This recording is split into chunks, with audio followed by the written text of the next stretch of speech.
अहिंसा के अग्रदूत, त्रयकाल दृष्टा, भवी जीवों के तारनहार, शासनेश प्रभु श्रमण भगवान महावीर स्वामी के चरणों में कोटि कोटि वंदन।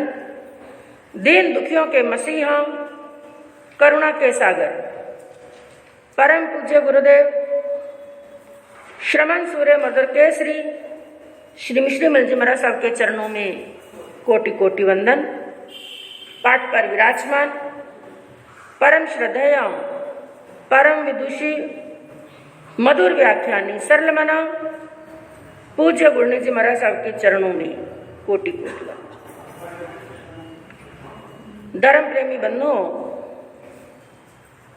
शीलवती माताएं बहनों, हमारे यहाँ पर प्रभु महावीर की अमृत वाणी, प्रभु महावीर की कल्याणी वाणी, जिसका वांचन प्रतिदिन चल रहा है, इस वाणी के लिए कहा कि जिनवाणी अमृत के समान है, क्योंकि अमृत किसे कहते हैं? अमृत, अमृत, जिसका पान करने से जन्म और मरण समाप्त यानी अमर हो जाता है। तो जिनवाणी भी ऐसा ही एक अमृत है और सभी अमृतों में भी श्रेष्ठ अमृत है, क्योंकि इस जिनवाणी के अंदर हमारा अमरत्व छिपा हुआ है, हमारा सिद्धत्व छिपा हुआ है और हमारा मोक्ष छिपा हुआ है। बस इसके अंदर ढूंढने वाले साधक की वो नजर होनी चाहिए कि वो किस गहराई से इसके अंदर अपना मोक्ष और अमरत्व ढूंढता है। और तीर्थंकर प्रभु की जो वाणी की विशेषताएं हैं, जो उसके अतिशय हैं, जिनके बारे में आपके सामने कल वर्णन चला और आपको बताया गया कि तीर्थंकर प्रभु की वाणी के अतिशय होते हैं। अतिशय यानी विशेषता, वो केवल तीर्थंकर भगवान के ही होती है, बाकी अन्य केवलियों के नहीं। और वाणी के अतिशय कितने बताए गए? 34 नहीं है बहने, हाँ कंफ्यूज कर लिया, कल आपने कंफ्यूज कर दिया, 35 बताया गया। आप जो 34 अतिशय का बात कह रहे हैं ना, वो अतिशय भगवान के जीवन के अलग होते हैं। ये अतिशय किसके बताए जा रहे हैं? वाणी के। आप नोट कर लीजिए, ये जो 35 अतिशय हैं, ये तो वाणी के हैं केवल। भगवान की भाषा, भगवान की वाणी कैसी होती है? भगवान की वाणी के हैं 35 अतिशय, और बाकी जो 34 अतिशय हैं उनमें से कुछ अतिशय तो यानी कुछ विशेषताएं तो तीर्थंकर भगवान के जन्म से ही होती हैं, और कुछ अतिशय जो होते हैं वो केवल ज्ञान होने के बाद में, जैसे अशोक वृक्ष है, इंद्र चमर ढोलाते हैं, और जो 3 छत्र हैं ये भी आपको बताएंगे। और प्रभु विहार करते हैं उस समय क्या परिस्थितियां होती हैं, और भगवान जब श्वास लेते हैं, भगवान के श्वास से में से भी पद्म कमल की सुगंध आती है। ये उनके शरीर के अतिशय, जो कुछ जन्म से होते हैं, कुछ केवल ज्ञान के बाद में, और ये टोटल कितने होते हैं? 34। और वाणी के अतिशय कितने होते हैं? 35। तो पहला अतिशय जिसके अंदर बताया, भगवान की वाणी संस्कार युक्त होती है, भगवान की वाणी दिव्य ध्वनि होती है, और भगवान की वाणी तुच्छता से रहित होती है, मेघ गर्जना के समान होती है और प्रतिध्वनि होती है, और भगवान की वाणी घी के समान स्निग्ध और शहद के समान मधुर होती है। तो ये 6 विशेषताओं के बारे में आपने सुना। और 7वां जो अतिशय प्रभु की वाणी का बताया, उसमें क्या बताया गया? 6 राग और 36 रागणियां। भगवान जब फरमाते हैं, वाणी फरमाते हैं, उनमें से 6 तो राग निकलते हैं और 36 प्रकार की रागणियां, यानी ऑटोमेटिकल जैसे म्यूजिक बजता है। भजन गाते हैं ना, भजन के साथ में क्या बजाते हैं? म्यूजिक। तो आजकल तो म्यूजिक बजाने वाले बैठते हैं, अलग म्यूजिक बजाया जाता है, लेकिन भगवान की वाणी का ये अपने आप ही अतिशय, इस प्रकार की वाणी निकलती है। और यानी 36 रागणियां, 6 राग इस प्रकार के होते हैं, जितने भी श्रोतागण हैं सभी श्रोताओं को वो मंत्र मुक्त कर देते हैं। यानी उसके अंदर सुनने वाले डूब जाते हैं। कभी कभी ऐसा ही होता है ना, प्रवचन तो आप रोज सुनते हैं, लेकिन कभी कभी प्रवचन में आनंद क्या आता है, ज्यादा आता है ना, कई कई बार, ये रोज नहीं होता, कभी कभी होता है कि तन्मय होकर के सुनते हैं। लेकिन भगवान की वाणी ऐसी है, जब भी सुने सबको मंत्र मुग्ध कर देती है। किस प्रकार से, जैसे पुंगी का शब्द सुनकर के नाग मंत्र मुग्ध हो जाता है। नाग चाहे कितना भी गहरा बिल के अंदर छिपा हुआ हो, जब पुंगी की आवाज आएगी, बीण बजेगी, सांप क्या आ जाएगा, बाहर आ जाएगा और उस वीण की धुन के ऊपर वो नाचने लग जाता है। तो जैसे पुंगी का शब्द सुनकर के नाग मंत्र मुग्ध हो जाता है, और वीणा का शब्द सुन के हिरण मंत्र मुग्ध हो जाता है। हिरण को पकड़ने वाले शिकारी लोग हैं ना, वो क्या करते हैं, एक तरफ तो जाल डाल देते हैं और दूसरी तरफ वीणा बजाते हैं। वो वीणा के स्वर के अंदर श्रोत इंद्रिय के अधीन बना हुआ वो उस वीणा के स्वर के अंदर दौड़ता है, भागता है और जाल के अंदर फंस जाता है। तो वीणा के शब्द से जैसे हिरण आकर्षित होता है, और मेघ गर्जना, एक मयूर, एक मोर कहीं पर भी छिपा हुआ हो, जैसे ही मेघ गर्जना होती है, मयूर क्या लगता है, नाचने लगता है, मोर नाचने लगता है, अपने पंखों को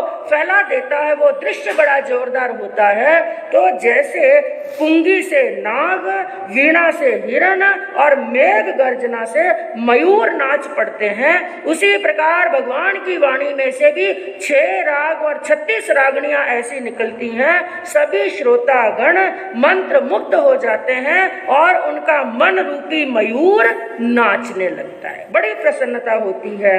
और 8वीं विशेषता बताई प्रभु की वाणी की, उनकी वाणी सूत्र रूप होती है। किस रूप होती है, सूत्र। एक बार पहले भी बताया था, सूत्र किसे कहते हैं, मंत्र किसे कहते हैं, यानी जिनके अंदर शब्द होते हैं कम और अर्थ होता है ज्यादा। जैसे वाल्मीकि रामायण के बारे में भी बताया, वाल्मीकि जी ने जो रामायण लिखी ना, राम के जन्म से पहले ही लिख दी, और उस रामायण के जो भी स्तोत्र बनाए गए हैं, संस्कृत के अंदर लिखी गई है, एक एक श्लोक के 32 अर्थ निकलते हैं। कितने अर्थ निकलते हैं, 32 अर्थ निकलते हैं। वो तो 32 हैं, लेकिन ये तीर्थंकर प्रभु की वाणी है, वो तो एक छद्मस्त ने लिखी है। वाल्मीकि जी कोई केवल ज्ञानी नहीं, छद्मस्त के लिखी हुई वाणी के अंदर भी इतना बड़ा ज्ञान भरा हुआ हो सकता है। तो प्रभु की वाणी तो ऐसी है, एक एक शब्द के, एक एक गाथा के अनंत अनंत अर्थ निकलते हैं, निकालने वाला चाहिए। तो प्रभु की वाणी सूत्र रूप होती है। और 9वीं विशेषता बताई गई, पूर्वापर विरोधी नहीं होती है। पूर्व अपर 2 शब्द मिलकर बने। पूर्वापर का मतलब क्या हुआ, पहले और पीछे। पूर्वापर वचन उनके विरोधी नहीं होते। कहने का मतलब, एक सूत्र में जो बात कही, पहले जो बात फरमाई और उसके बाद में लंबे समय के बाद में कोई बात बताई, ऐसी बात नहीं है एक बात दूसरी बात का काट करे। यानी एक आगम के अंदर हमने क्या पढ़ा और दूसरे आगम के अंदर जो बात पढ़ी, एक दूसरे का क्या करे, विरोध करे। एग्जाम्पल के उदाहरण बताऊं मैं आपको, परस्पर विरोधी किसे कहते हैं। जैसे मान लो एक स्थान पर तो आगम के अंदर प्रभु ने फरमाया अहिंसा परमो धर्म। प्रभु का नारा क्या है, हाँ अहिंसा। सभी धर्मों में परम धर्म है अहिंसा।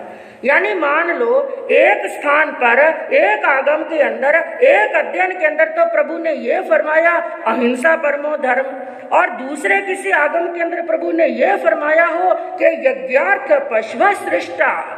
इस सृष्टि के अंदर, धरती के अंदर जो पशु बने हैं ना, वो किस लिए बने हैं, यज्ञ के अंदर बलि देने के लिए। क्या बात कही, एक तरफ तो अगर मान लो प्रभु ये फरमा दिए, दोनों परस्पर विरोधी बातें हैं। यानी अगर एक कोई ज्ञानी ये बात कहे कि अहिंसा में धर्म है, और एक तरफ कहे पशु जो बने हैं किस लिए बने हैं, हाँ यहाँ पर कन्नड़ वाले लोग, तमिल वाले लोग यही तो कर रहे हैं।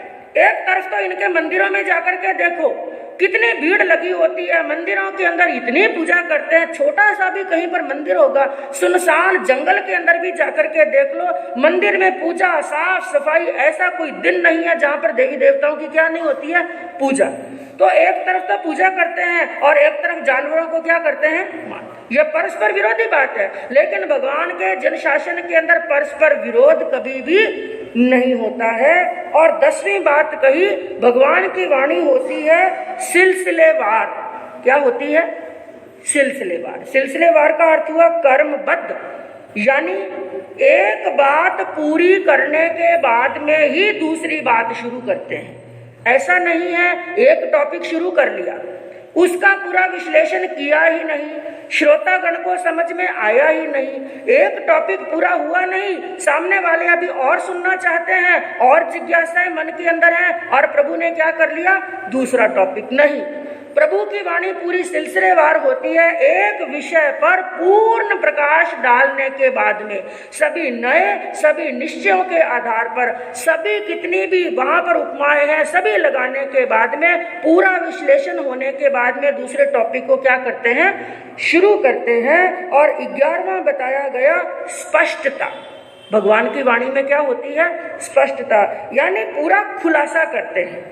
ऐसा नहीं है कि एक बात कही लेकिन सामने वाले को बात समझ में आई नहीं। चाहे उदाहरण के माध्यम से समझाए, चाहे कोई दृष्टांत देकर के समझाए, चाहे कोई उपमा लगा करके समझाए, जब तक सुनने वाले के मन के जितने भी संशय है ना, कई बार ऐसा होता है, आप प्रवचन सुनने के लिए आते हैं, साधु संत अपनी बात कहते हैं, लेकिन आपके दिमाग में कई प्रकार के संशय रह जाते हैं, और संशय रहते हैं तो कई बार वापिस आप साधु संतों से पूछते हैं, बाजी आपके पास में टाइम हो तो हम उस समय आए, जो हमारे मन के अंदर कुछ संशय हैं उनको हम स्पष्ट करना चाहते हैं। लेकिन तीर्थंकर प्रभु की वाणी ऐसी होती है, किसी के मन में संशय शेष रहता ही नहीं, सभी बातों का बिना पूछे ही खुलासा हो जाता है। और 12वां बताया गया दोष से रहित। क्या बताया, दोष से रहित, यानी भगवान की वाणी सुनने के लिए कितना भी विद्वान से विद्वान पंडित बैठा है, कैसा भी ज्ञानी बैठा है, कैसा भी प्रज्ञावान, कितना भी सूत्रों का, अर्थों का, वेदों का, पुराणों का जानकार प्रकांड विद्वान बैठा है, और वो दोष ढूंढने के लिए ही बैठा है। कई बार धर्म सभा के अंदर 100 जने आते हैं ना, 100 की सोच एक जैसी नहीं होती है। कई तो सच्ची श्रद्धा के साथ में सुनने के लिए आते हैं, और कई लोग धर्म सभा में किस लिए आते हैं, दोष ढूंढने के लिए आते हैं। कुछ नींद लेते हैं, बैठे बैठे नींद लेते हैं, और कुछ पीछे बैठे बैठे क्या करते हैं, बातें करते हैं, और कुछ दोष ढूंढने के लिए आते हैं। चूक कहाँ पर की, गलती कहाँ पर की, महाराज साहब गलती करें और हम हाथों हाथ उनको टोके। और एक बात बताऊं बंधुओं, साधु भी छदमस्त हैं, एक विवेक की बात है, साधु भी छदमस्त हैं, वो कोई केवल ज्ञानी नहीं है, क्योंकि केवल ज्ञानियों से गलती नहीं होती है, छदमस्तों से तो गलती होती ही होती। तो एक श्रावक का भी क्या कर्तव्य है, अगर प्रवचन देते देते हो सकता है कोई आगम विरुद्ध बात कह दी, कोई छोटी मोटी गलती हो गई, तो साधु संतों और श्रावकों का क्या कर्तव्य बनता है, प्रवचन पूरा होने के बाद में जब साधु संत अकेले हो तो विनय के साथ में, भक्ति के साथ में उनके सामने जाएं और हाथ जोड़ करके ये बात कहें, बाजी आपने आज प्रवचन में ये बात आपने बताई, लेकिन हमारे पढ़ने में, सुनने में इसके थोड़ा अलग आया, क्या आपको कहने में गलती हुई या हमारे पढ़ने में, अगर इसका समाधान हो जाए तो ठीक। ये है विनय। और प्रवचन देते देते गलती हुई और सामने वाले ने टोक दिया, बाजी ऐसे नहीं ऐसे, ये क्या है, अविनय। तो भगवान की वाणी में क्या बताया, दोष रहित, चाहे बड़े बड़े ज्ञानी आ जाए, प्रज्ञावान आ जाए और भगवान की वाणी में दोष ढूंढने के लिए बैठ जाए, 3 काल में भी भगवान की वाणी में दोष मिलने वाला नहीं है। और 13वां बताया गया मनोज्ञ वाणी। कौन सी वाणी, मनोज्ञ वाणी का अर्थ ये होता है, भगवान की वाणी इतनी मनोज्ञ होती है, इतनी अच्छी होती है, इतनी प्रिय होती है, जितने भी श्रोता होते हैं सबका मन एकाग्र हो जाता है।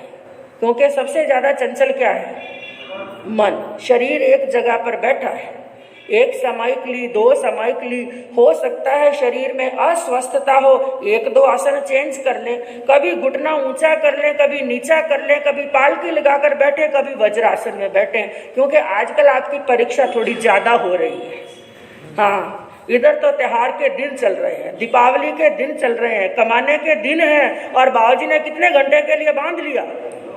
2 घंटे। आज जहां तक होगा 10 बजे मंगली करा देंगे। हमें अपनी दुकानदारी ढीली नहीं करनी है, हमारी दुकानदारी जमा करके रखनी है, इसलिए मैं 10 मिनट पहले छोड़ने का प्रयास करूंगी। तो जब समय थोड़ा ज्यादा होता है ना, तो मन क्या हो जाता है? विचलित, चंचल हो जाता है। और समय की बात छोड़ो, 9 से 10 भी कहा और बराबर समय पर भी छोड़ा तो भी क्या मन एकाग्र रहता है?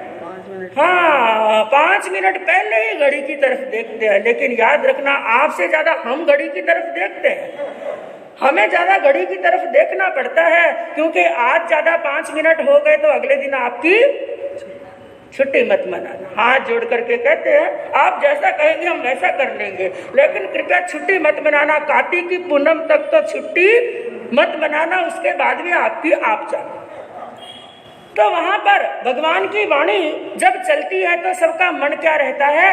एकाग्र। ना उनका आसन कंपायमान होता है, ना शरीर उनका चंचल होता है, और ना ही मन चंचल होता है। ऐसी अमृतमय वाणी प्रभु की होती है। अब आगे प्रभु की अमृतमय वाणी के, जिन वाणी के और प्रभु की वाणी के क्या अतिशय हैं, अब आगे कल वर्णन आपको सुनाया जाएगा। और आज हमने मूल का स्वाध्याय किया 10वें अध्ययन का। पहले खाली 2 लाइनें बोल लेते हैं। वीर प्रभु की अंतिम वाणी, वीर प्रभु की अंतिम वाणी, सुन लो और सुना लो, जीवन सफल बना लो, जीवन सफल बना लो। वीर की अमृत वाणी, महावीर की अमृत वाणी, सुन लो और सुना लो, जीवन सफल बना लो, जीवन सफल बना लो। 10वां अध्ययन, जिसे धूमपत्तय या द्रुमपत्रक नाम से जाना गया। क्या अर्थ है द्रुमपत्रक का? 2 शब्दों से मिलकर के बना है, द्रुम प्लस पत्रक। द्रुम कहते हैं वृक्ष को, और पत्रक यानी पत्ता, वृक्ष और पत्ता। कहा गया कि यह जरूरी नहीं है कि वृक्ष का पत्ता पीला पड़ने पर ही टूटे, यह जरूरी नहीं, पीला पड़ने पर तो टूटेगा ही।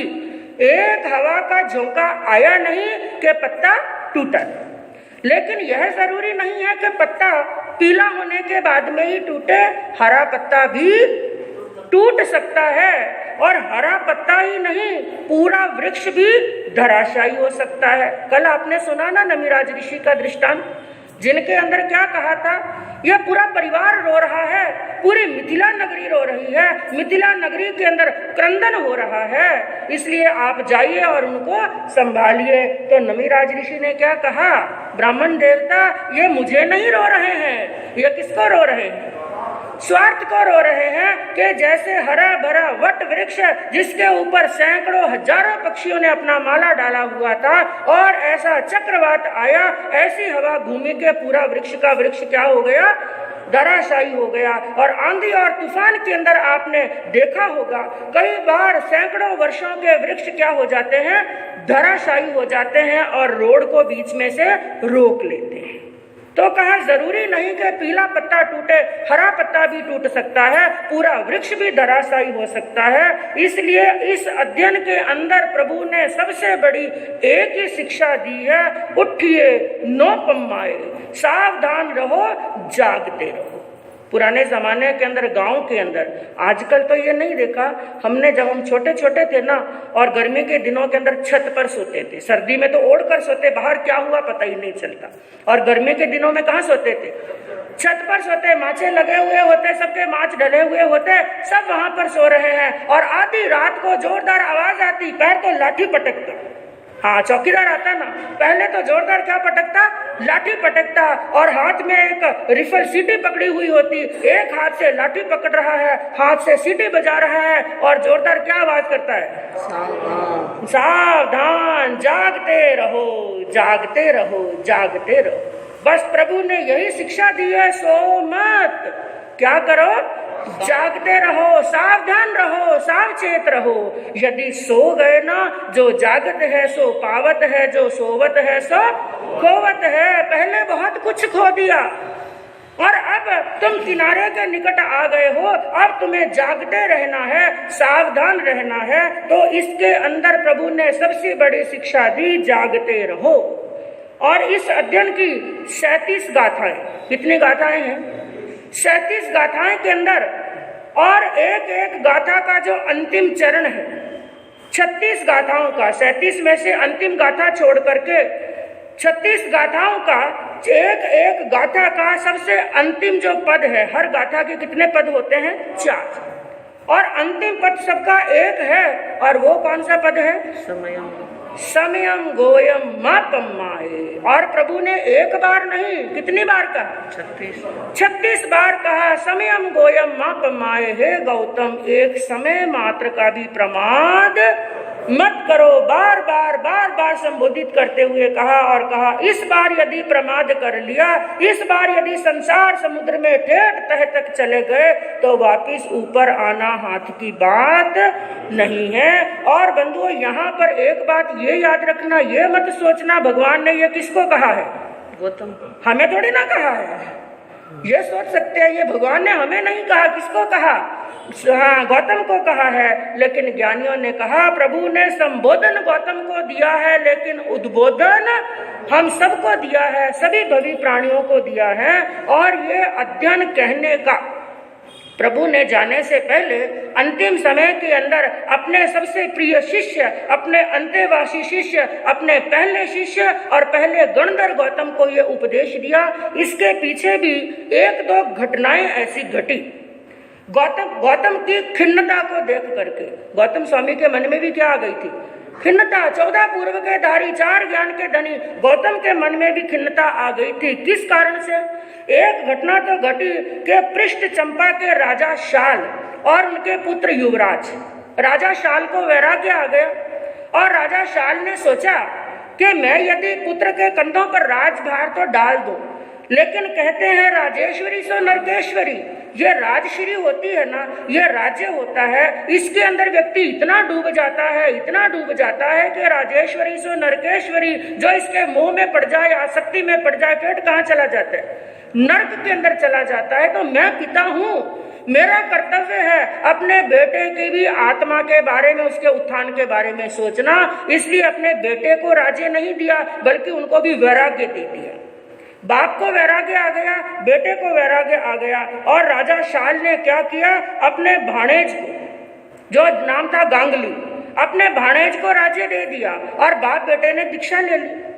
लेकिन कुछ समय निकला, उनके भाणेज को भी वैराग आ गया, गांगली को भी वैराग आया, उनके माता और पिता को, यानी गांगली के माता पिता को भी। टोटल प्राणी कितने हो गए? 5। राजा का बेटा, उनका भांजा और उन भांजे के मम्मी पापा, यानी 5 जने। 5 को वैराग आया, दीक्षा अंगीकार कर ली। उस समय गौतम स्वामी का विचरण वहीं पर चल रहा था, गौतम स्वामी से ही दीक्षा ली। अब गौतम स्वामी रवाना हुए भगवान के पास में उन 5 को ले जाने के लिए। लेकिन देखिए, भगवान के पास में पहुंचे ही नहीं, रास्ते में 5 को कौन सा ज्ञान हो गया? 5 को केवल ज्ञान हो गया। एक तो घटना घटी ये, और एक घटना आपको यदि याद हो, मैंने आपको बताई थी 1500 तापसों की। कौन सी घटना? हाँ, याद नहीं है। हाँ, वापिस आपको बताते हैं कि एक बार गौतम स्वामी भगवान की आज्ञा लेकर के अष्टापद जी पर गए। कहाँ पर गए? अष्टापद के ऊपर गए, लेकिन अष्टापद पर जाने के लिए उन्होंने कोई वहां पर पैदल पैदल ऐसे पहाड़ के ऊपर चढ़ाई नहीं की। उनके पास में कई लब्धियां थी, लब्धियों के भंडार थे। वो सूर्य की किरणों के माध्यम से, यानी सूर्य की किरण ऊपर से लगाकर नीचे तक पड़ रही थी, सूर्य की किरण के ऊपर पांव रख करके चढ़ रहे थे, पहाड़ के ऊपर पांव नहीं रखा। और उस समय उस अष्टापद के ऊपर बीच बीच में जगह जगह पर तापस 500 का ग्रुप था और 500 तापसों के एक एक आचार्य थे, यानी 3 आचार्य हुए, जिसमें कौंडिय, दत्त और वैशाल, ये 3 आचार्य थे। अपने शिष्यों को लेकर के वहां पर लंबे समय से साधना कर रहे थे। कोई उल्टे लटक रहे थे, कोई वज्रासन में बैठे थे, कोई पद्मासन में बैठे थे, कोई शीर्षासन में बैठे थे। लेकिन गौतम स्वामी को सूर्य किरणों से चढ़ते हुए देखा। उन आचार्यों के मन के अंदर आया, यह कौन सा साधक है, ऐसी कौन सी लब्धि इनके पास में है जो लब्धि हमारे पास में नहीं है। ये वापिस आएंगे ना तो इनसे बात जरूर करेंगे। अब जब गौतम स्वामी वापिस आए, उन तीनों आचार्यों ने आगे होकर गौतम स्वामी से बात की और उनका थोड़ा सा उपदेश सुना। तीनों आचार्यों को वैराग्य आ गया, तीनों के शिष्यों को वैराग्य। 500 यानी 1500 ने गौतम स्वामी के पास में क्या ले ली, दीक्षा। और लंबे समय से तपस्या चल रही थी तो दीक्षा लेती उनका क्या कराना, पारना कराना। गौतम स्वामी गोचरी लेने के लिए गए और गोचरी के अंदर उन्हें मिली खीर लेकर आए और 1500 के 1500 मुनियों को पारना कराने के लिए वहां पर बिठा दिया। अब सब अपने अपने पात्र लेकर के पारना करने के लिए बैठे, लेकिन उन्होंने क्या देखा, झोली में से गौतम स्वामी ने जो पात्रा निकाला, पारना कराने के लिए जो पदार्थ निकाला, खीर निकाली, वो कितने से पात्रे में थी, कटोरी जितने पात्रे में, छोटे से पात्रे में। वो मनी मन विचार करने लगे, यहाँ पर पारना करने वाले कितने, 1500, और खीर लाए कितने में, छोटी सी कटोरी के अंदर। लेकिन बंधुओं, उनकी लब्धि देखिए, उन्होंने उस पात्री के अंदर, खीर वाली पात्री के अंदर अपना क्या रख लिया, अंगूठा रख लिया। अंगूठा रखा और मुनियों को खीर डाल रहे हैं और सभी दाप दाप करके खीर खा रहे हैं। 1500 के 1500 का एकदम पेट भर गया, सबका पारना हो गया और पात्र के अंदर खीर वैसी की वैसी, क्योंकि उनके अंगूठे के अंदर क्या थी, लब्धि। इसलिए आप लोग रोज बोलते हैं ना, क्या बोलते हैं, अंगुष्ठे अमृत बसे लब्धि तना भंडार, श्री गुरु गौतम समरिये मन वांछित फलदार। मैं कहूँ वो तो गौतम गणधर थे, आपने गुरुदेव के भी ऐसे एक नहीं कई किस्से सुने। 500 का खाना बनाया, गौतम प्रसादी 500 की बनाई। इसलिए जहाँ पर भी ये साधु संतों के वहां पर धर्म स्थान पर ये भोजन होता है ना, उसको नाम क्या दिया गया, गौतम। आपको मालूम है इस बात का? इसीलिए गौतम प्रसादी, क्योंकि ये लब्धि थी उनके पास में, गौतम स्वामी के पास में, यानी ये बनाया हुआ भोजन कम नहीं पड़े, इसलिए गौतम प्रसादी नाम रखा। और गुरुदेव के वहां पर जब भी गौतम प्रसादी बनती, एक नहीं कई ऐसे किस्से हुए। 500 का भोजन बनाया, पब्लिक आ गई 5000 की, 7000 की, श्रावक घबरा जाते, गुरुदेव आप क्या करें, अब इतने लोग आ गए, इतनी जल्दी खाना बनने वाला नहीं। गुरुदेव अपनी ऐसी एक चादर देते, ना जाने ऐसा कौन सा मंत्र था, कौन सी उनकी सिद्धि थी, एक चादर देते और कह देते जा दो, ओढ़ा दे उसको। लेकिन एक ध्यान रखना, थोड़ा सा पल्ला उठा करके निकालते रहना, जब तक सब जने ना जीम ले, पूरी चादर वहां से हटाना मत। और ऐसा चमत्कार एक बार नहीं, हजारों बार हुआ। 500 का भोजन बनाया, 5000 लोग जीम लिए और फिर भी भोजन बच गया। और ये लब्धि तो किसकी बताई गई, ये तो आज के संतों की। लेकिन यहाँ पर जो वर्णन आया, किसका आया, गौतम स्वामी का। तो 1500 को पार ना करा दिया, वहां से रवाना हुए प्रभु के पास में जाने के लिए। रास्ते के अंदर बातें चल रही हैं। अब संतों के तो कौन सी बातें, कोई संसार की बातें तो है नहीं।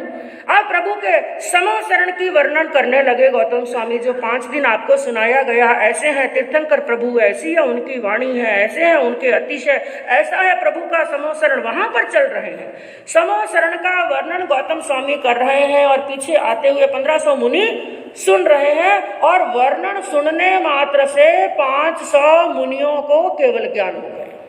गौतम स्वामी को मालूम नहीं हो, वो तो पीछे आ रहे हैं मुनि।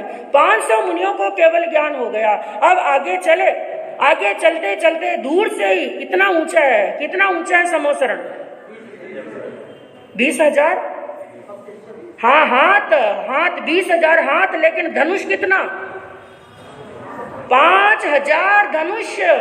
हाँ याद रखो, भूलो मत, अभी दिन कुछ ज्यादा नहीं हुए। 5000 धनुष ऊंचा, इतना ऊंचा, वो समोसरण डेढ़ दूर से ही दिखने लगी, उसकी ध्वजाएं दूर से दिखने लगी। तो जैसे ही समोसरण की ध्वजाएं दिखी, 500 और मुनियों को क्या हो गया, केवल ज्ञान। अब चलते चलते पहुंचे समोसरण तक। अब समोसरण की सीढ़ियां चढ़ रहे हैं। वो क्या आभा देखी, वो तेज देखा, वो देवलोक से भी सुंदर ऐसा स्थान देखा। तो उसको देख करके बाकी के बचे हुए 500 मुनियों को क्या हो गया, केवल ज्ञान। 1500 के 1500 केवल ज्ञानी। और गौतम स्वामी क्या है, छदमस्त है, उनको तो पता नहीं इनको केवल ज्ञान हो गया। वो उनको बता रहे हैं भगवान की ऐसी सभा लगती है, ऐसी 8वीं भूमि है, वहां पर श्रावक श्राविका बैठते हैं, वहां पर साधु साध्वी बैठते हैं, और इस कतार के अंदर केवल ज्ञानी बैठते हैं, इस कतार के अंदर मन परव ज्ञानी बैठते हैं, इसके अंदर अवधि ज्ञानी बैठते हैं, यहाँ पर सामान्य साधु बैठते हैं। आपको यहाँ पर बैठना है, यहाँ पर बैठना, पूरा वृतांत बताते हुए जा रहे हैं। और जाते जाते जाते समोसरण के अंदर जाते जाते एक स्थान ऐसा आया जहां पर केवल ज्ञानियों की सभा थी। भगवान तक तो पहुंचे ही नहीं। कौन सी सभा थी, केवल ज्ञानियों की। और 1500 के 1500 वहीं पे मुड़ गए, जाकर केवल ज्ञानियों की सभा के अंदर बैठ गए। और गौतम स्वामी क्या सोच रहे हैं, मेरे पीछे पीछे आ रहे हैं। भगवान के पास में पहुंचे, भगवान को वंदन नमस्कार किया और पीछे मुड़कर के कहा आप भी वंदना कीजिए। लेकिन देखा पीछे एक भी नहीं। गौतम स्वामी हैरान का, इतनी देर समझाया, ठेठ अष्टापद से रवाना हुए भगवान के समोसरण में, इतना समझाया, लेकिन मेरी बात समझ में नहीं आई। ये चिंतन किसके चल रहा है, गौतम स्वामी के। लेकिन भगवान को स्पष्ट दिखाई दे रही है उनकी भावधारा। उन्होंने कहा गौतम, केवल ज्ञानियों की आशातना मत करो। केवल ज्ञानी, हाँ गौतम, जो 1500 मुनियों को तुमने दीक्षा दी उनको क्या हो गया, केवल ज्ञान। ऐसी घटनाएं एक नहीं अनेक घटी कि गौतम स्वामी भगवान दीक्षा देते ना, उनको तो शायद केवल ज्ञान बड़ा लेट होता था, लेकिन गौतम स्वामी की ऐसी लब्धि थी, ऐसी सिद्धि थी, ऐसी वाणी थी, उनसे दीक्षा लेते उनको शीघ्र क्या हो जाता, केवल ज्ञान। तो गौतम स्वामी को इन सभी बातों से हो गई खिन्नता कि मैं जिसको दीक्षा देता हूं उनको क्या हो जाता है, केवल ज्ञान हो जाता है, और मैं क्या रह गया, छदमस्त रह गया। तो इन सब बातों को देखते हुए, गौतम स्वामी की खिन्नता को देखते हुए, प्रभु के अध्ययन कहने का उद्देश्य यही है, गौतम की खिन्नता को क्या करना, दूर करना। उन्होंने कहा गौतम तुम चिंता मत करो, केवल ज्ञान तो तैयार है तुम्हें होने के लिए, केवल ज्ञान तुमसे दूर नहीं है। बस तुम्हारे और केवल ज्ञान के बीच में जो बाधा बन रही है, जो पर्दा बन रहा है, वो एक ही चीज है, मोह। और वो भी कितना सा, हाँ कोई ज्यादा नहीं, और किसी से मोह नहीं, कोई माता पिता से नहीं, संसारिक वस्तुओं से नहीं। किससे मोह है, भगवान से। और ये भी प्रमाद, इसको भी भगवान ने क्या बताया, इतना सा मोह भी प्रमाद है। और गौतम जब तक तुम्हारा ये मोह नहीं हटेगा तब तक तुम्हें केवल ज्ञान होने वाला नहीं। इसलिए बार बार यही सावचेत कहा कि हे गौतम समयम गोयम मां पम्माए, हे गौतम एक समय मात्र का भी प्रमाद मत करो। क्योंकि बंधुओं कहते हैं एक बार हाथ से निकला हुआ समय, मुख से निकली हुई जुबान और धनुष से निकला हुआ बाण कभी वापस आने वाले नहीं। इसलिए वही ज्ञानी होता है, वही पंडित होता है, वही विद्वान होता है जो समय का मूल्यांकन कर लेता है। और समय एक ऐसी चीज है जिसको आगे से पकड़ा जा सकता है। समय, आज का समय हमारे हाथ में है हम, लेकिन मनुष्य क्या करता है, जो 3 काल है ना, वर्तमान, भूतकाल और भविष्य काल, ज्यादा हम किसमें घूमते हैं, ईमानदारी से बताना। या तो भविष्य में घूमेंगे, भविष्य की तो कल्पनाएं करेंगे, और भूतकाल के लिए क्या करते हैं, पश्चाताप। मैंने ऐसा किया लेकिन मुझे ऐसा ना करके ऐसा करना चाहिए था। मैं कहूँ भूतकाल के लिए हम पश्चाताप करें या भविष्य की कल्पनाएं करें, तो क्या हम अपने आज को सुधार सकते हैं, नहीं। और बीते हुए भूतकाल को भी नहीं सुधार सकते, भविष्य को भी नहीं सुधार सकते।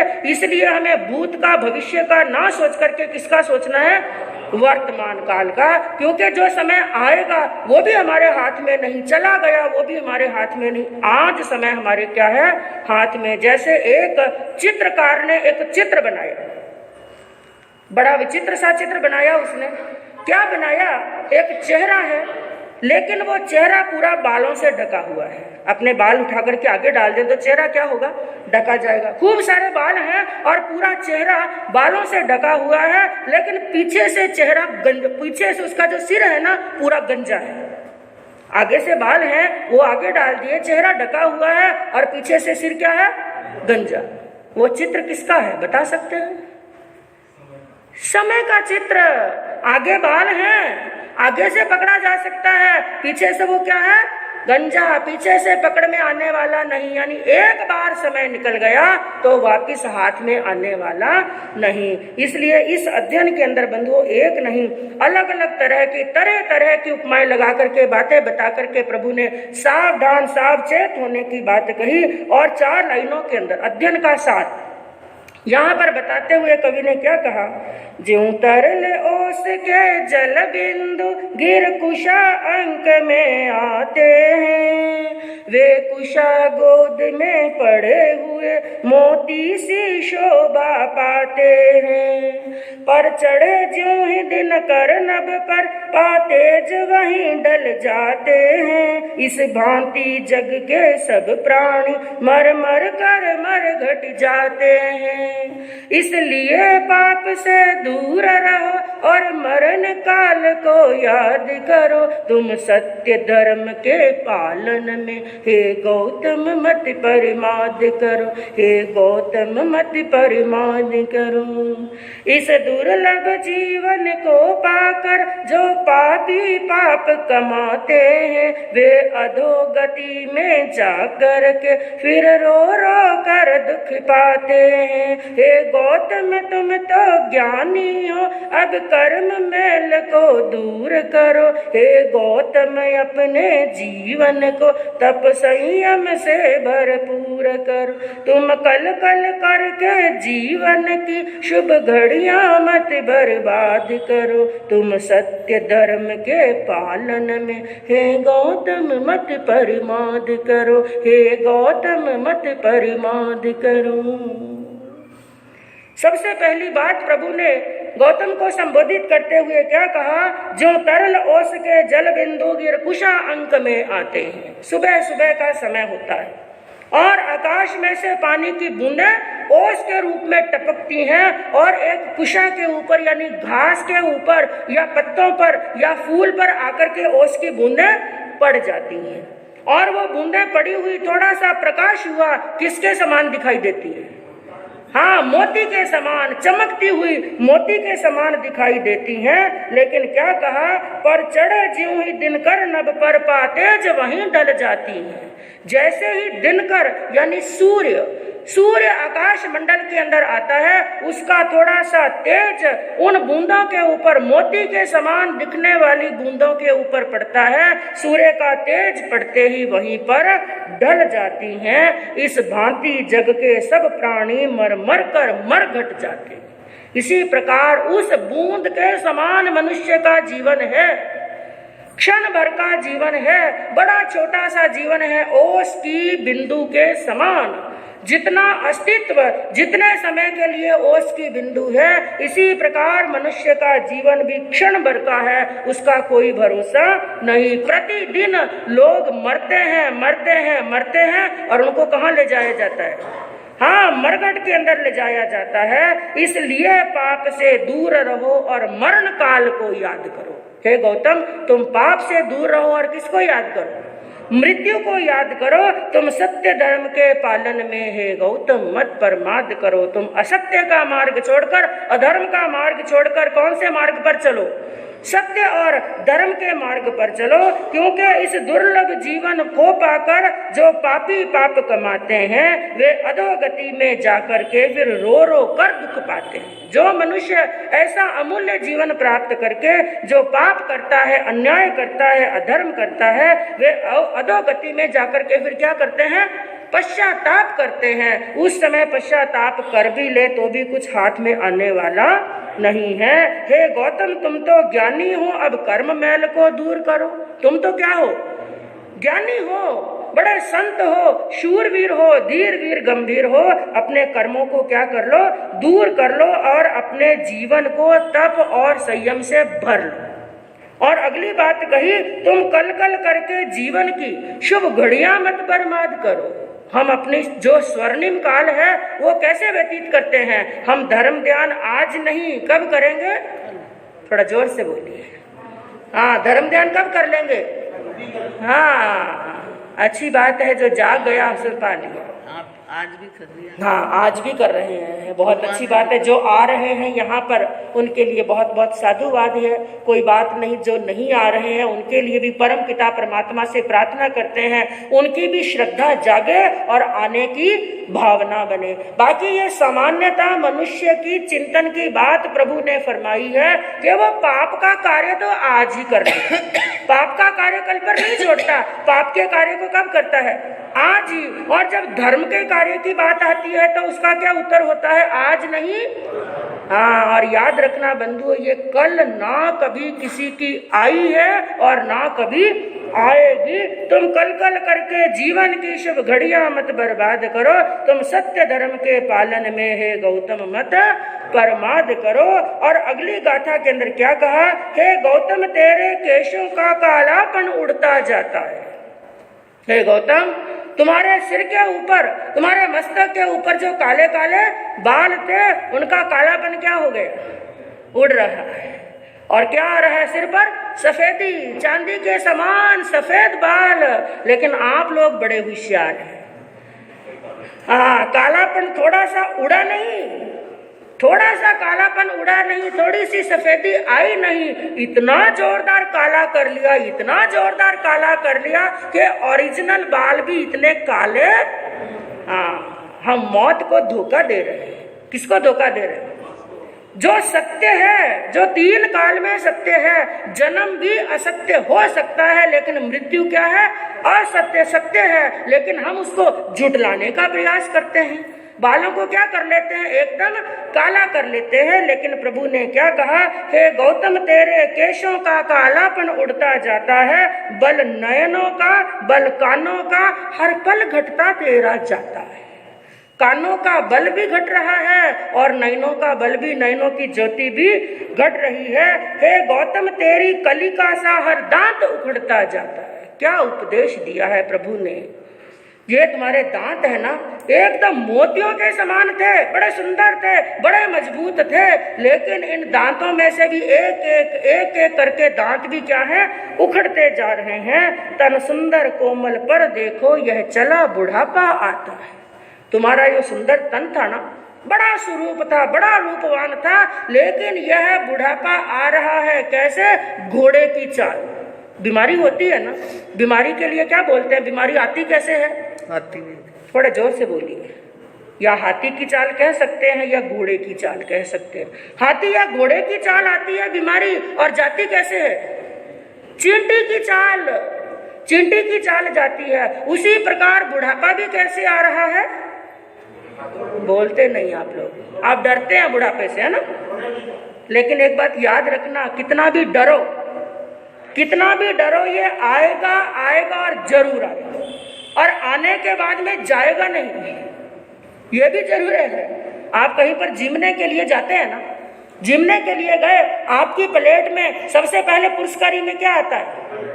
मिठाई। मारवाड़ियों के तो मिठाई आती है, हमारे पंजाब में तो मिठाई बाद में खाते हैं, लेकिन मारवाड़ियों को क्या चाहिए?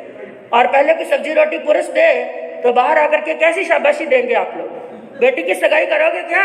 ऐसे घर में क्या सगाई करनी? पहले रोटी सब्जी लेकर के आ गए, तो पहले क्या चाहिए? मिठाई, और उसके बाद में आती है रोटी सब्जी, और उसके बाद में क्या आते हैं? दाल चावल, और दाल चावल के साथ में क्या आएगा? पापड़। दाल चावल खा लिया, पापड़ खा लिया, और फिर क्या आएगा? मुझे ये बोलो है? आइसक्रीम। ये पंजाब वालों से सीखा हूं, ये बात सत्य है। मारवाड़ी लोग लास्ट में मिठाई नहीं खाते हैं, पंजाब वाले खाते हैं लास्ट में आइसक्रीम, पंजाब वाले। बाकी मारवाड़ियों ने दाल चावल खा लिए, पापड़ खा लिए, अब कोई मीठा आने वाला नहीं है। उसके बाद में आएगा एक लोटा पानी, चालू करो और उठ जाओ। तो ये थाली में आए हुए सफेद सफेद चावल क्या संकेत देते हैं? सिर में भी क्या आ गए? हाँ, अब जवानी रूपी लड्डू आने वाले नहीं है। जवानी रूपी मिठाई आने वाली नहीं है। अब तो एक लोटा पानी, यानी ऐसा बुढ़ापा, ऐसा पक्का मित्र है ये बुढ़ापा, आएगा और ऐसा जम करके बैठ जाएगा कि लेकर के ही यहाँ से जाएगा। तो कहा है गौतम तेरा सुंदर कोमल तन, तेरे तन के ऊपर यह चला बुढ़ापा आता है, इसलिए पाप से दूर रहो और मरण काल को याद करो। तुम सत्य धर्म के पालन में है गौतम मत परमाद करो। और उसके बाद में क्या कहा, तुम मोह माया के बंधन को है गौतम अब तो तोड़ चुके। हे गौतम, तुमने मोह माया के बंधनों को क्या कर दिया, बाकी बंधनों को तोड़ दिया, परिवार छोड़ दिया, बच्चे हैं कि पत्नी है, जो भी है, माता पिता घर, सब संबंधों को तूने तोड़ दिया है। इस भोग भरी विष दुनिया को है गौतम मन से छोड़ चुके। जो दुनिया विषय और विकार से भरी हुई है, काम भोग से भरी हुई है, भोगों से भरी हुई दुनिया को तूने क्या कर दिया, छोड़ दिया। बड़ा पुरुषार्थ कर लिया, संसार के सभी संबंधों को छोड़ दिया, भोगों को छोड़ दिया। सब राजे और महाराजे तेरे चरणों में हैं पड़े हुए, क्योंकि एक त्यागी के सामने चक्रवर्ती की रिद्धि भी छोटी। एक तरफ चक्रवर्ती खड़ा है, एक तरफ पंच महाव्रतधारी साधु खड़ा है, कौन किसके चरणों में झुकेगा? चक्रवर्ती एक साधु के चरणों में, क्योंकि त्याग बड़ा होता है। पूरी दुनिया के राजे और महाराजे भी तेरे चरणों के अंदर झुके हुए हैं। हे गौतम, तुम तो संयम के उत्तम मार्ग पर चढ़े हुए हैं। गौतम, तुमने तो संयम का उत्तम मार्ग श्रेष्ठ प्राप्त कर लिया है। जो कमल नदी का अंगों से ना कीचड़ को लिपटाता है, इस तरह बनो तुम निर्मोही, यह राग बड़ा दुखदाता है। अब आई पॉइंट की बात। जैसे एक कमल होता है ना, वो पैदा कहाँ पर होता है?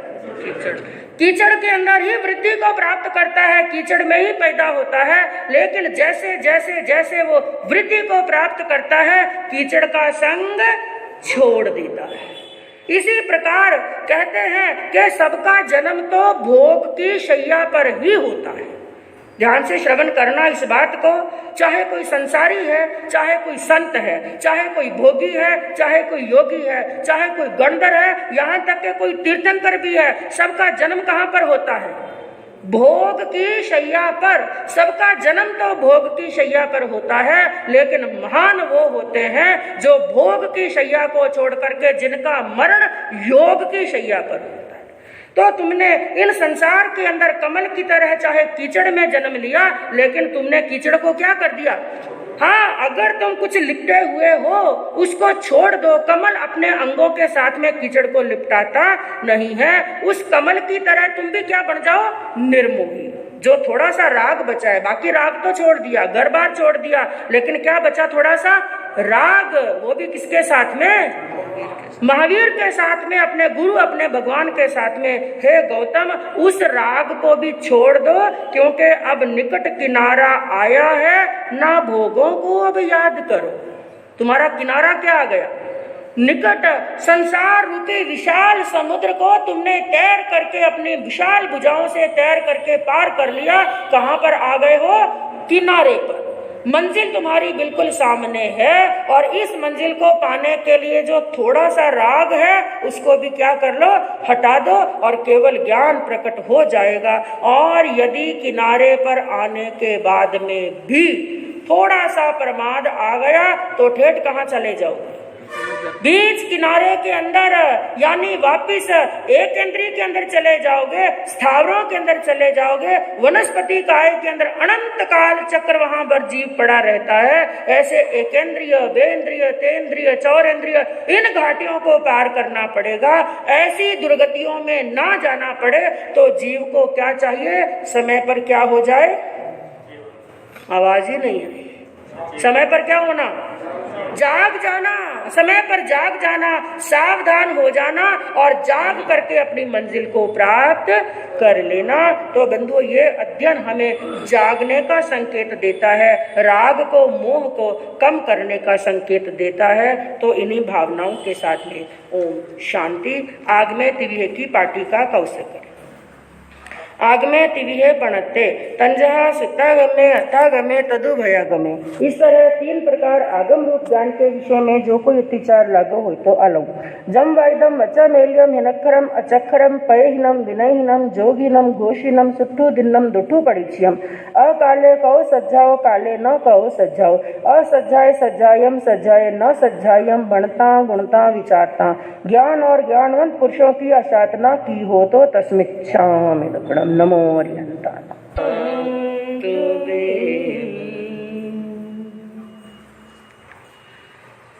अहिंसा के अग्रदूत, त्रयकाल दृष्टा, भवी जीवों के तारनहार, शासनेश प्रभु, श्रमण भगवान